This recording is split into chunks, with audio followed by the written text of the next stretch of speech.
Hello and welcome to Frost Over the World. Later in the programme, 1 year on from Gaza, the view from Israel. 2010's global economic outlook with the newly crowned Finance Minister of the Year, and actress and singer Camille O'Sullivan. But first of all, terrorism and the United States. In a national address on Thursday night, President Obama again admitted that there was a systematic failure in intelligence during the failed Christmas Day airline bomb plot, and that the buck, he added, as he said before, stops with him. The Nigerian suspect, Umar Farouk Abdulmuttalab, accused of trying to blow up Northwest Airlines Flight 253 to Detroit, is to make his first appearance in court today. So where exactly did it all go wrong, and what must the intelligence agencies practically do now? Joining me from Washington is former President Bush's Secretary for Homeland Security, Michael Chertoff. Michael, if I could begin by asking the basic question. President Obama, in his first comments and so on the situation, said that the problem was the dots were not joined up, that the number of warning hints were ignored or were not linked up in the way they should have been. Based on what he said, it appears not that the problem was a failure to bring everything together in one place, but rather a failure to appreciate the significance of the various dots that had been collected and then to act on that significance. So everything was available to everybody who needed to see it, but the people who saw it did not take the requisite action with the requisite speed. Why wouldn't they do that? Is that because there are too many security organizations within Washington that they don't all commune together? Or why was it that the warning of the assailant's father was ignored, or the fact that there was a Nigerian planning a plot and so on in Yemen? I mean, why didn't people get together? Why were the dots not linked up? I don't think it's a question of too many agencies. Everything was brought together and assembled in one place. The question is whether people acted with enough urgency and with enough vigilance. And that's an issue which I think goes really to what the psychology of the analysts is and what the message is from the leadership about the degree to which they're going to insist upon prompt action when these kinds of threat informations come in. And what would you, in this situation, with all of your experience, what would you do differently now in future? What changes would you make? Well, let me tell you what we did when I was in office. We did have information like this come to our attention from time to time. And when we did get some information, for example, a vague a tip about a threat involving, let's say, a Nigerian or someone of a particular nationality, we sent a very strong message through the intelligence community to go through the databases and find anything that might identify a potential perpetrator who would match one or two of these identifying characteristics. And that process of reviewing the material would go on in a kind of continuous loop until we either satisfied ourselves that we had identified the person or we satisfied ourselves the threat wasn't genuine. Yes, because you said on one occasion that in fact it's almost been 100% in terms of the attempts that you've blocked and so on in the past 8 years. So you're saying really that the system does work? The system works, but like any system, it requires the operators to make the system perform at its best. So while the architecture is there, while the legal structure is there, while we have seen up until very recently that it's performed in preventing any kind of attack since 2001, obviously in this case the system did fail because the people who operated it were not capable of getting what they needed to get promptly and effectively, and to disseminate that so that this person wouldn't get on an airplane. And in terms of the involvement of Yemen, we had warnings about that, and someone said, have we ignored them? Have we been too dismissive of the Yemen danger? I would have to say no. I mean, Yemen has been a focus of activity, actually going back earlier than 2006, going back to 2000 when the USS Cole was bombed.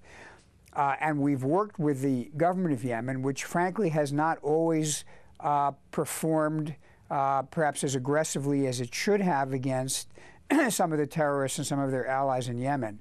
Now I think the situation has taken a turn for the worse, and I think the government of Yemen has perhaps now stepped up its campaign in a way that is overdue. And what about the changes that can be made in specific terms, in addition to no doubt a reorganization of the way information agencies communicate with one another? What about the other changes that we've read about that have got to be made? I know there's one that you feel strongly about, and that your company consults with one of the people who make these scanners, but I mean, are scanners a serious solution, do you think? As far as the scanners are concerned, I've advocated these since 2005. They do work. Even if they work only 99% of the time, 99% is very, very good if you can reduce the risk down to only a small fraction of what it is now. One of the big mistakes people make is they tend to view a system as either perfect or worthless. And there's no perfect system in the world. But if you do get a system like scanning, which would allow you to detect explosives or devices hidden under clothing, that would go a very, very long way in closing the vulnerability that was so dramatically illustrated on December 25th. Yes, but at the same time, a lot of observers of this situation say that, in fact, they wouldn't, with a scanner and so on, a body scanner or whatever, would not have, in fact, necessarily detected what the would-be assassin was carrying allegedly in his underpants. I actually disagree with that. I've seen the scanners work, and I think that they pick up with a great deal of fidelity anything that somebody has underneath their clothing that is irregular or doesn't match the contours of the actual clothing itself. So I think, you know, there are people who oppose this because there are people who oppose every security measure, but if you've actually seen this equipment work, you see that it is a very, very powerful tool in detecting what people have under clothing. The other question I always ask the critics is this: what's your alternative? They never have a better solution.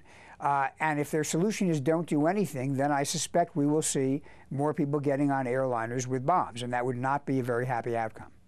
But Mr. Hawley, formerly of TSA, did say, in fact, that the only way to make aviation systems in terms of terrorist proofness is to ground the airplanes, that there's no hope of a 100% solution. Is there any hope of a 100% solution? I think that's... No, I think Kip Hawley is exactly correct. Nothing in life is guaranteed, and there is no 100% safety. In fact, even though, for example, the airline safety record in terms of accidents is very, very good, even there we do regrettably occasionally see just an airline accident like the one we had in the Hudson River a few months ago. But what you do strive to do is to get as close to 100% as you can. And where there are tools or mechanisms that we can use to drive the risk down to as low as humanly possible, obviously we have an obligation to use those kinds of tools. And among the possible solutions, or not solutions, but assists that are mentioned are the thought of obviously expanding, maybe happening already, the no-fly lists from a figure of about 4,000 to more. And in a number of quotes from Washington, we've heard that passengers are going to have to be seated during the last hour of a flight. I didn't quite understand why the last hour was going to be more dangerous than the previous 6 hours. I think there's a general view, perhaps, that requirement about being seated the last hour doesn't really make a lot of sense. And I suspect that if it hasn't already been eliminated, I think it will be eliminated. I do think that, you know, there'll be some changes in the protocol. I would caution against dramatically expanding the no-fly list or the selectee list, because it is still a fairly drastic measure to keep somebody off an airplane. And we want to be focused, because if you have everybody on a list, then in a sense you don't focus on the people who are the most dangerous. So obviously there's going to be a re-examination of how to calibrate the system in light of the events of December 25th. What you don't want to do, however, is to so overreact that you have a mechanism that is not sustainable over a long period of time. And then, of course, what typically happens is we then go back to the way we were before, which is also not good. So I would say taking a deep breath, studying what failed over the last week or two, and then making some careful, disciplined adjustments is probably the right way to address this problem.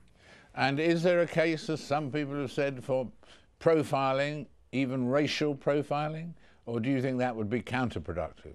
I think what we ought to do is focus on behavior. Now, that does include, for example, where a person is coming from, where they're living, if they've spent time in certain areas, and that's, I think, fair game as part of behavioral examination. I think simply saying because a person is part of a particular religious or ethnic group actually winds up misleading you because you miss the fact that the terrorists often recruit operatives who don't fit the stereotype that most people have of what a terrorist looks like. And so what you don't want to do is let your own stereotyping and prejudice actually beguile you into missing the signs of someone who is dangerous based on their actual behavior.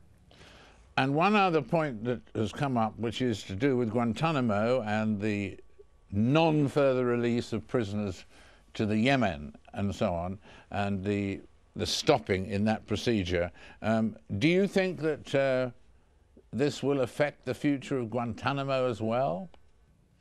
Well, I think this is a very good occasion to remember that when you release people who are dangerous, you're likely to face them again in the battlefield. And I think it would be appropriate to take a pause in this process and make sure that the people being released are not going to go back out again and start building bombs or training the next round of operatives.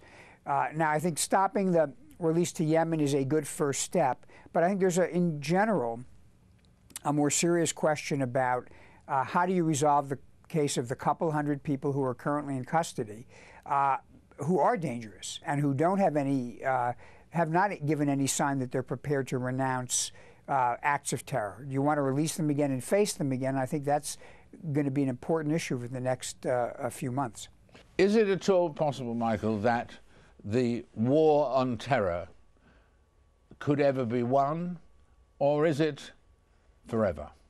I think we can be successful. I don't like to use the word won because it conjures up the image of a surrender ceremony which ends all the hostilities. But I think it can be successful in the sense that we can limit and cabin the ability of terrorists to carry out these attacks.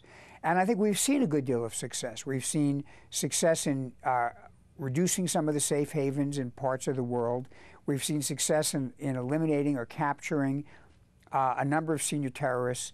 You could even argue that the fact that the bomb did not explode in this case is attributable in large part to the fact that they had to construct a complicated device to evade the countermeasures that are currently in place in airports. You know, they weren't able to simply walk on with a fully made device or with a sports bottle that was filled with chemical explosive. They had to jury rig this rather elaborate and fragile system in order to evade the existing security. So these have to be regarded as positive steps. But as I've often said, this is a dynamic process. The enemy adapts, and we have to adapt. And what may be successful in one period of time may not be sufficient in the next period of time. So I think we need to look at this almost like you look at a cancer. Success is in managing and reducing the risk. It may not necessarily end with a formal moment of surrender, as we're accustomed to seeing, for example, in newsreels about the Second World War. Michael, thank you very much indeed for joining us and sharing your thoughts with us and your experience with us. We thank you very much indeed. My pleasure. And in a minute, an Israeli view of the chances of peace with the Palestinians after this short break.